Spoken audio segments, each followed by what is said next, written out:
Hello, this is your RPG archivist, and I am finally archiving again. Hey, I just recently ran this, about just 2 or 3 days ago, and it actually went really well. It was nice to finally have an IRL game after, well, it's been at least a year, at least running one. I've been in a couple of others that, where I was a player, but this is the first one I've done since being a dungeon master for a bit. This is the adventure book portion of the Stranger Things starter set called Hunt for the Thessalhydra. The adventure is written by Mike Wheeler. Yeah, Mike, if you don't know, Mike Wheeler is one of the characters in Stranger Things, and it's all presumably written by Mike Wheeler of the character. And it takes some liberties. For example, if this was actually a Mike Wheeler adventure, he wouldn't be using 5th edition Dungeons and Dragons. He would in fact be using Advanced Dungeons and Dragons 1st edition. But here we go. Hunt for the Thessalhydra. It's pretty straightforward. It's a good little adventure. It doesn't waste your time at all. Let me start flipping through this book here. And some people might not like this font. I actually kind of think it's clever. It looks like it's written on notebook paper, which is what I would have written mine in at his age. It's pretty good. I'm not going to say it's fantastic, but it's whoever actually wrote it from the point of view of a person of that age, and then took it from a person of that age in the Stranger Things universe. I think they did a good job on that, and the game was still fun. The adventure is a good starting point, I think. I didn't think it would be because gimmicky, but the adventure is really straightforward and simple. And here's something I like. At the very beginning, here you get the whole story, gives you on how the story is intended to go. You got the audience with Sir Tristan. This pretty much spells out like okay, your players already know the guy. You know he's not up to no good. You know he's a good guy, and I liked that because this is something that all game masters do, I think, and myself definitely included. You always want to try and give the players like a first impression, and then they're judging the NPC. Is he like secretly a villain or whatever? Especially with these big noble types, they meet a noble, and it's par for the course to make the players, at least nowadays it is, to wonder if is he secretly the bad guy? Well, this adventure just says, okay, we're going to go on an adventure. We're going on an adventure. There's no deep plot hooks. There's no, you interact with the NPCs by all means, but this is the guy that's setting you off on the adventure, and oh Lord, he loads them up. If you're not rude, if you're not a jerk, this guy's just gonna load you. He gives 2 bags of holding, which he expects back, I assume. But he also hands them out all these rings. Everybody gets a ring of protection. Everybody gets a potion of healing. And if you're not a jerk, he'll even loan out his special weapon, Winter's Dark Bite, which is actually a pretty keen weapon. I like it. Then he goes into the rumors, and when I was running the rumors on the road bit, I didn't get to all of them, which is fine. I gave them just enough that they knew what was up, what they were heading into. I started to make the classic mistake of trying to throw them off track, um, where, and I was like, wait, they already know they're after Thessalhydra. There's this one NPC that's like, it's an owl bear. It actually was kind of a humorous bit, but it also warned them that there was an owl bear. But yeah, everybody knew it was a Thessalhydra. I mean, they spell it out. Hey, there's a Thessalhydra, or at the very least, a very scary beast that is not an owl bear. But I hope I don't sound like I'm rambling here. Then you get into the adventure proper. Eventually, you're going to end up in the Troglodyte Caverns, a nice, simple, old-school Dungeons and Dragons map. I love it. I love it. It's laid out in a pretty sensible way. I mean, I think it's a little odd that there's like an owl bear like very nearby the main troglodyte warren, but you know, it's D&D. Nobody minds. Here's something else that's pretty clever. Now, I do miss the old days where you had the stat blocks of the monsters in the book, like the troglodyte stats, but then it would kind of not really work, because who really did that when you were a kid running a D&D game back in the day? I mean, I don't do it now, but as a game master, it would be nice to have the stats on the page, but that's okay. I could overlook that. Instead, what they do is they underline the creature, and you are expected to hunt it down. And let's see, there's an owl bear and a troglodyte. Here, take this one for example, giant frog. It's underlined, giant frog. What you would do is you would come over here to the Stranger Things book, a little annoying, I know. Then come over here. I've already marked the page. We got flame skull, ghoul, giant spider, hobgoblin, goblin, giant spider, ghoul. Where's the giant frog? Yeah, there's no giant frog. So it's hilarious. Even in 5th edition, the long tradition of trolling the dungeon master is still alive and well. There's no stats for a giant frog. So you either skip the giant frog encounter or you make something up on the fly. I don't know, reskin the giant spider if you want. They never met the giant frog encounter, so it doesn't really matter. But yeah, I found when I discovered that, I thought that was a hoot. Let me briefly go over the creatures. You get a lot of the same stuff. Some stuff you don't even encounter. I don't think the flame skulls are an encounter in the book. Let's see. You got your cultists. You got your doppelganger. You don't run into a lot of these creatures, and I think this is by design. They're expecting your player, your dungeon master, to actually start messing with the encounters themselves and trying to run out of the box, which I think is a good thing to encourage your dungeon master to do. So you got all these extra monsters that don't actually appear in the adventure. This one does appear in the adventure. Guys, I gotta say, the Demogorgon, yeah, the Demogorgon is a very, very cool creature. I didn't pay much attention to its stats until we were actually playing the game. I'm like, aha, I'm going to surprise my players, because he's not the end boss, so how bad could he be? So I'm going to surprise my players, and they're going to get this guy, and then right through the battle, this guy is going to show up. Haha!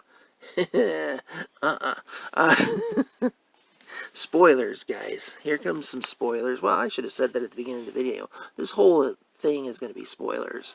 Check this out. Uh, Keen smell.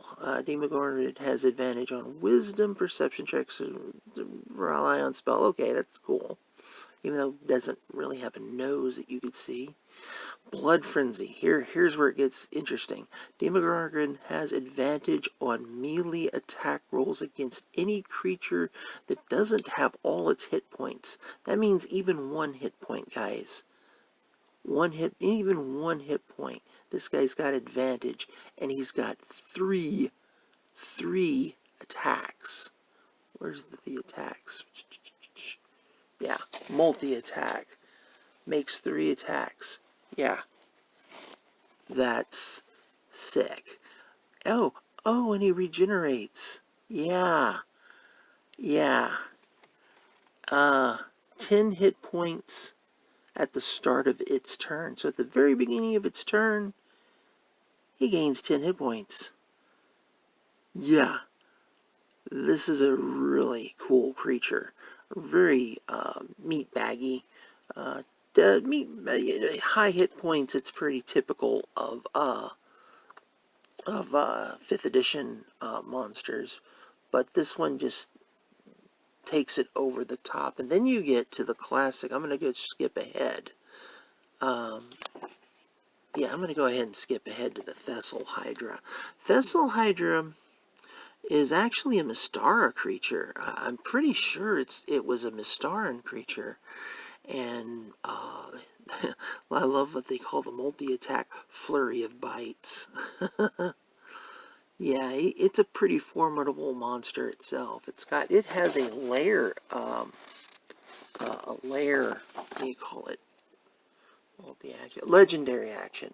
It's got legendary actions. I didn't even get to the legendary actions, though. I had 6 players at my table, and they pretty much wailed on it, and it only got like 1 attack. That's something that happens a lot in 5th edition, I've noticed. People are very efficient at killing things. So yeah, it's a good creature. It's a really good creature to have. I don't remember what the Thessalhydra used to be like, but I think they may have nerfed it a little bit. But that's okay. It's a good monster. But let's go back to the adventure. I'm talking too much about the adventure. I mean, the monsters. Get down to the adventure. Oh, let me do a little side note. We had 5 pre-gens. We got a Hill Dwarf Bard, Wood Elf Cleric, a Human Paladin.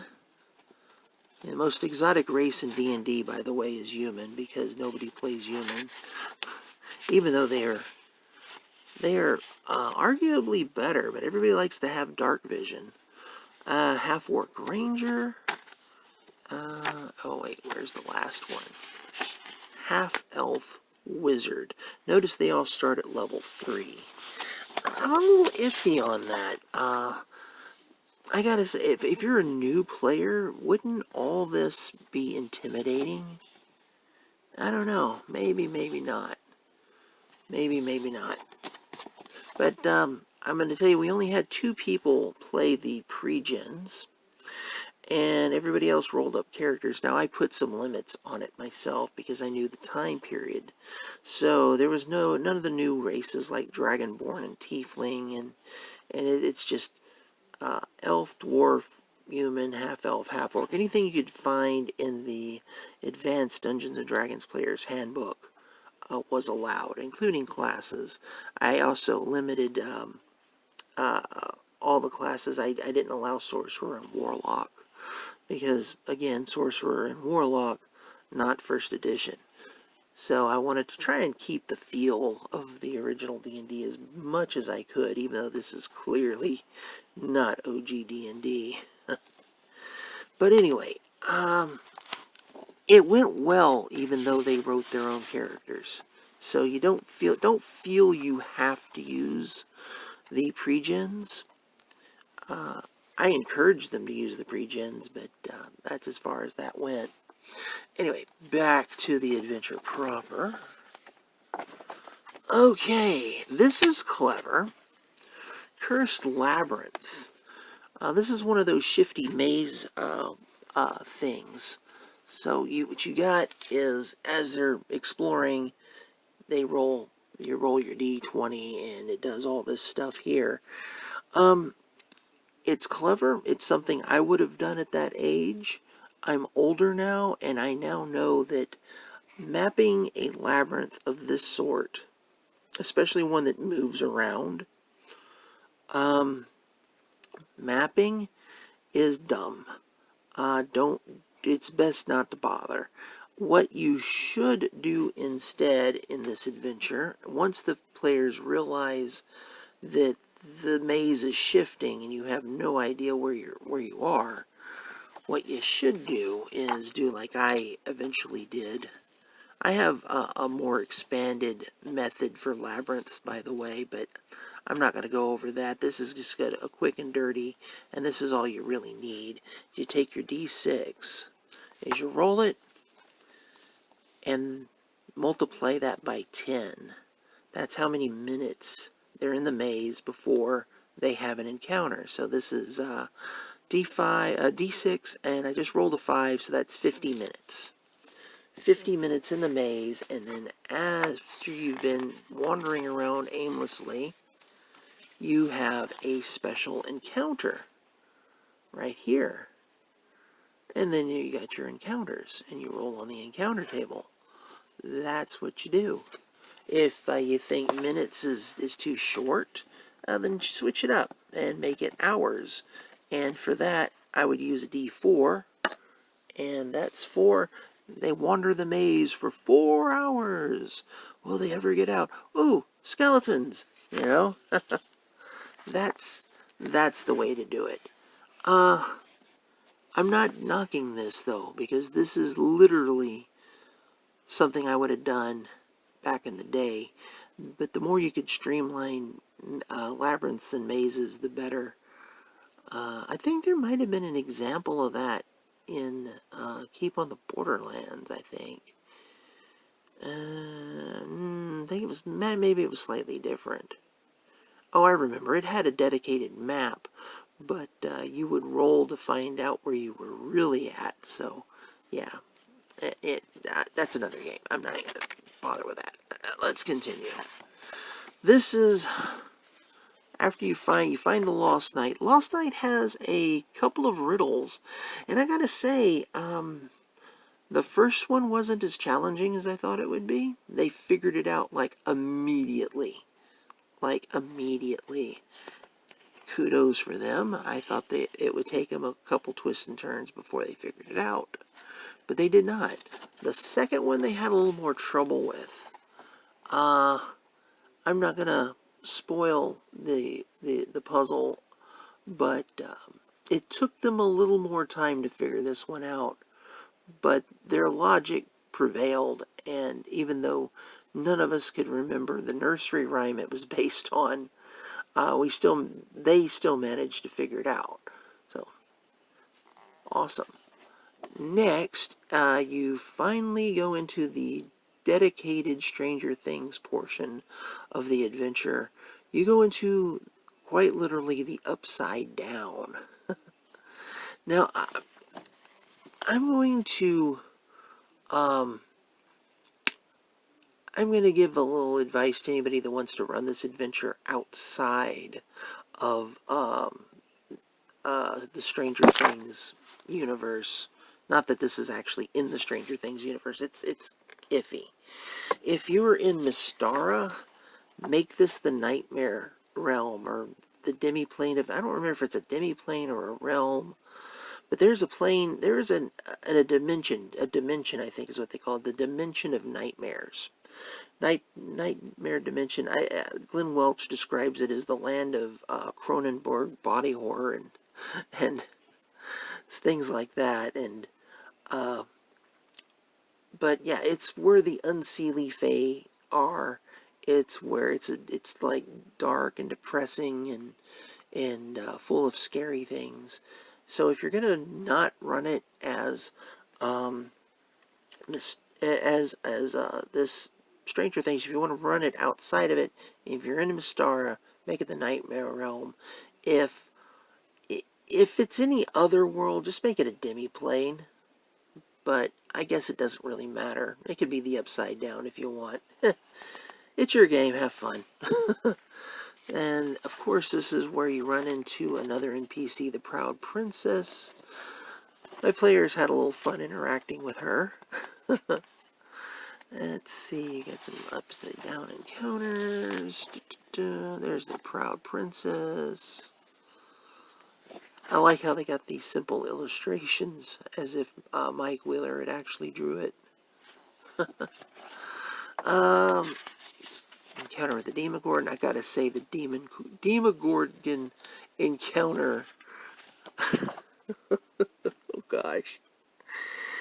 Oh man, that was hilarious. You know what? I'm not gonna spoil it.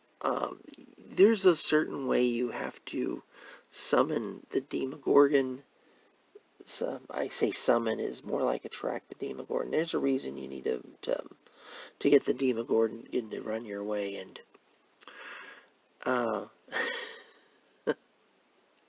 I'm not gonna spoil it. It's just too good. Oh, it's an evil thing that an evil dungeon master would do. Well, maybe not evil, but I would do it. I would definitely do it. Once you've escaped the Upside Down, you go into the lair of the Thessalhydra. I will admit we were on a time crunch. And once we got to the lair of the Thessalhydra, this map became useless to me. Because we were down to the wire. We only had like an hour, just a little over an hour left to, well, not even that much. We didn't have much time left. So what I did was, instead of, you've escaped the Upside Down, now here's a mini dungeon for you. Instead, it's like, oh, here's a lair. So all this map became this room. Just that room. And we still had a good time, because all this other stuff is just extra. It's just fluff. Fluff and filler. Was what it really is at that point. And the fight with the Thessalhydra was a lot faster than I thought it would be, but it was enjoyable. And talk about a sack of hit points. Wow. Yeah. So, we got the conclusion. Hunt for the Thessalhydra. Yeah. This is also kind of a review, not just me talking about it. It's better than I thought, actually. When I first initially read the adventure, it's got some nostalgia to it, because it just feels like it feels like somebody had written this adventure, some amateur, some kid, some, and the illustrations, the homemade illustrations. It really puts the game together for me, and it's also a simple to run adventure. There's no deep plot, there's no hidden agendas, and sometimes a simple, straightforward dungeon crawl is all you need. And I think I'm going to leave it at that. This has been your RPG Archivist, and see ya.